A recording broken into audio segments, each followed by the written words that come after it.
Fala pessoal, meu amigo, minha amiga concurseira, tudo bem? Bom dia, boa tarde, boa noite, boa madrugada. Sejam muito bem-vindos a mais um vídeo aqui do YouTube do Dedicação Delta. Se você ainda não está inscrito no canal, se inscreva, acione o sininho para que sempre que a gente trouxer conteúdo novo, você seja devidamente notificado. Peço ainda que comentem aqui abaixo qual tipo de conteúdo vocês gostariam de ver no nosso YouTube. E também, caso gostem do conteúdo, por favor, curtam, comentem, compartilhem com os amigos e amigas concurseiras.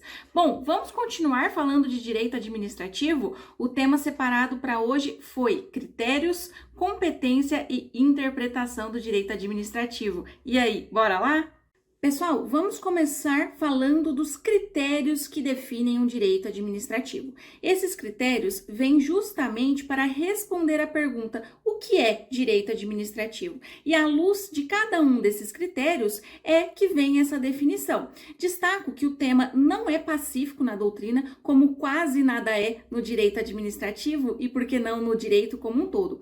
Dessa forma, é possível verificar em algumas doutrinas critérios que não estão aqui rotulados e verificar aqui critérios que eventualmente não estejam em uma determinada doutrina. Mas esse material foi montado, essa aula foi montada com base naquilo que possivelmente estará na sua prova de concurso, ok? Pessoal, o primeiro critério é o critério do Poder Executivo e ele vem falando para nós que o direito administrativo é o conjunto de normas, é o conjunto de regras e de princípios que regem o Poder Executivo. Então, tudo aquilo que dialogue com as funções, com o desempenho, com a estrutura do Poder Executivo, seria direito administrativo, estando não abarcado, portanto, as atividades, as ideias, tudo que dialogue com o Poder Legislativo e Poder Judiciário.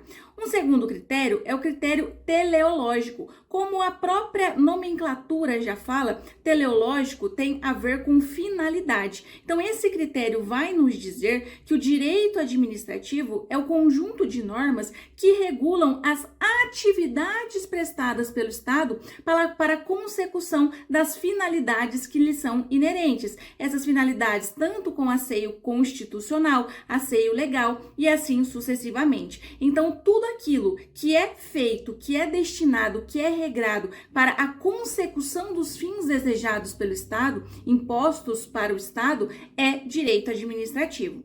Um terceiro critério é o critério do serviço público. Fala que direito administrativo é o ramo do direito público que organiza, que estrutura, que disciplina, que trata sobre, que dá base, que eventualmente resolve problemas inerentes aos serviços públicos. Então, o direito administrativo, ele existiria para tangenciar temáticas do serviço público, que é uma das atividades a serem prestadas pelo Estado. Temos ainda um quarto critério, cujo nome é critério negativista.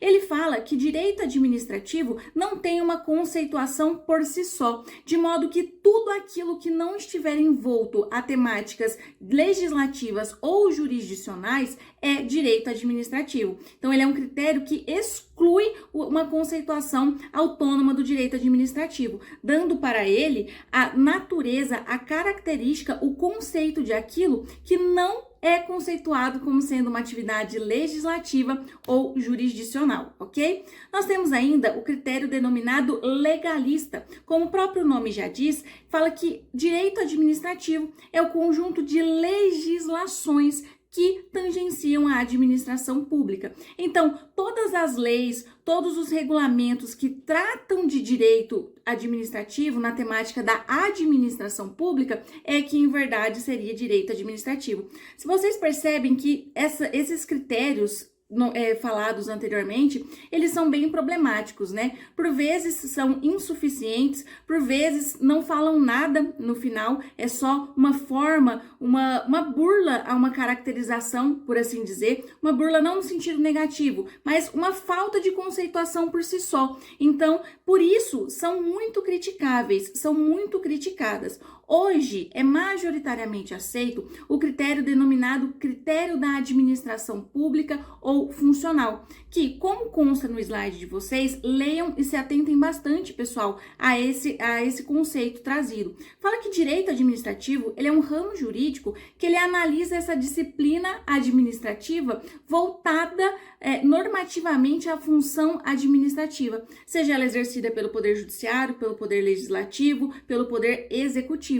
Então, ele seria o conjunto de normas que regem a própria atividade, a disciplina normativa da função administrativa, que é prestada pela administração pública. Então, o direito administrativo é o conjunto de normas que regem as funções administrativas que são prestadas por órgãos, por agentes públicos e por pessoas jurídicas que dialogam com a administração pública. Esse critério é majoritariamente aceito, mas deixando bem claro, aqui não é um esgotamento da matéria, porque essa matéria é enorme, pessoal. Aqui são só bizus, são só dicas rápidas para que vocês, ao se deparar com a questão em uma eventual prova objetiva, saibam fazer o X no lugar correto, ou se numa questão aberta, que tenham ideias concretas para a partir daí discorrer a respeito, ok? Aqui é só uma dica rápida, pessoal. Vamos ler certinho sobre cada um desses critérios, viu? Bom, uma outra pergunta que pode ecoar é sobre a competência para legislar sobre direito administrativo. E aí, qual é ela? Pessoal, é uma competência concorrente. Tanto a União, Estados e DF podem fazê-lo. Nada obstante isso, os municípios também podem e, inclusive, fazem muitas legislações envoltas ao direito administrativo. Em quais hipóteses?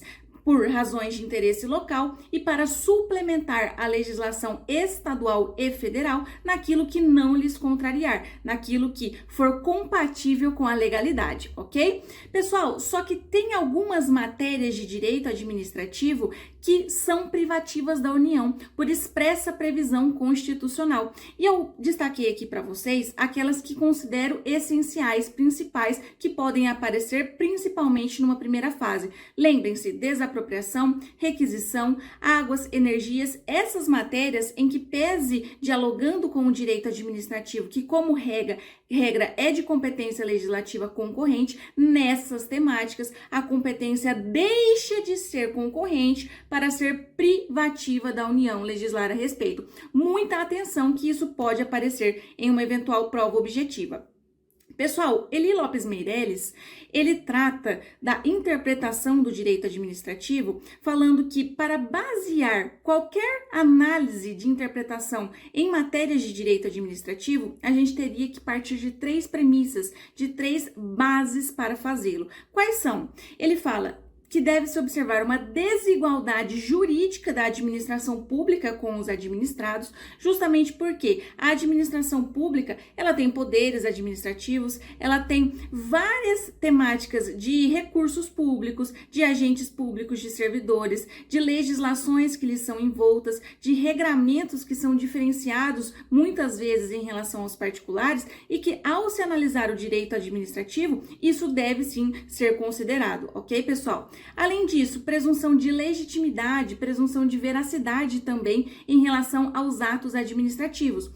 Já pensou se toda vez que a administração pratica um ato, se pudesse colocar em xeque a sua legalidade de antemão? Isso atrapalharia o próprio desenrolar, o próprio desenvolvimento da atividade administrativa. Então, justamente por isso, ao analisar o direito administrativo, a gente tem sim que partir com uma presunção que não é absoluta e sim relativa, porque admite demonstração, admite prova em contrário, mas se parte dessa presunção relativa de que os atos administrativos são legítimos, ok? E para além disso, também se presume que são verídicos, que são reais. E, por fim, mas não menos importante, para interpretar o direito administrativo, há a necessidade de poderes discricionários para que a administração pública realize esse interesse público.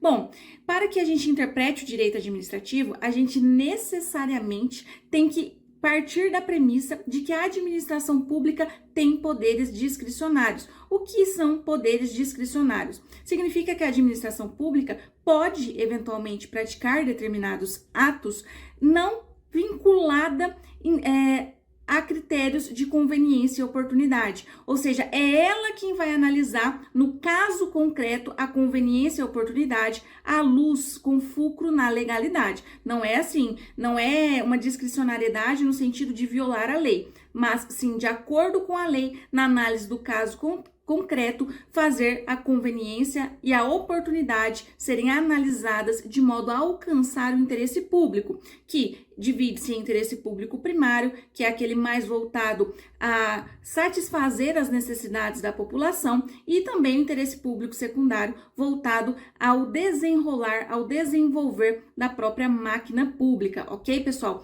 Então, tudo que a gente vai fazer que envolva interpretação da legislação ou de práticas do direito administrativo deve ser feito considerando essas três premissas, esses três pilares bases para a interpretação do direito administrativo, ok? Pessoal, uma dica rápida aí para vocês, mas muito importante, com cara de prova objetiva, bem verticalizada para que vocês acertem toda e qualquer questão, ok? Muito obrigada pela atenção e até uma próxima.